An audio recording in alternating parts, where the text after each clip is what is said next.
movement have taken to the streets of London to demand the UK government stop selling arms to Israel and also to demand an immediate end of the starvation of the population of Gaza. Sometimes I can't believe what our government's doing, and when they make a law now against morality, against free speech, against the very dignity of our people, then it makes me lose. I've got to say, it doesn't inspire hope for justice, but listen to that. That really brings me hope. It cannot go on. It cannot persist. These people, all the leaders who are not stopping the genocide, they know what we know. They know the Zionist project was built on lies. They know that it's a killing project. And I would like to ask them why.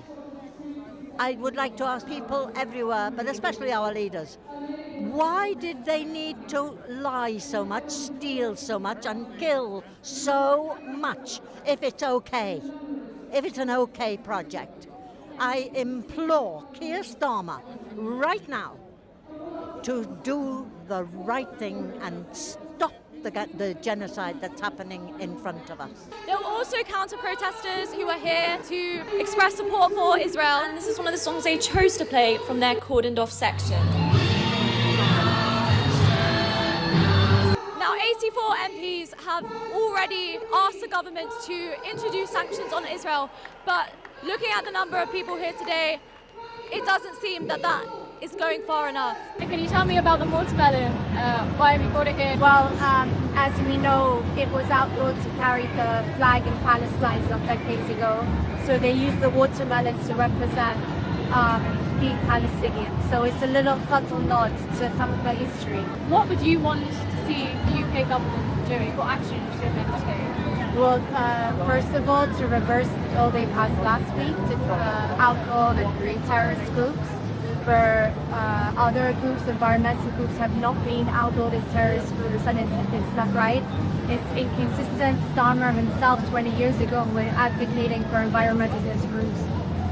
It's a contradiction, and it's just a commentary of where the policy guy today. After that, sanctions should take place, just like they did for apartheid in South Africa.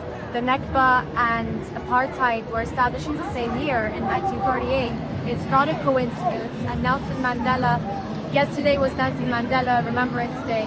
He rightly said the world will only be free when Palestine is free. So I'd like the UK government to impose sanctions to end the apartheid. We've seen the UK government have a bit of a tougher stance on Palestine protests, more arrests, obviously prescribing Palestine Action as a terrorist group.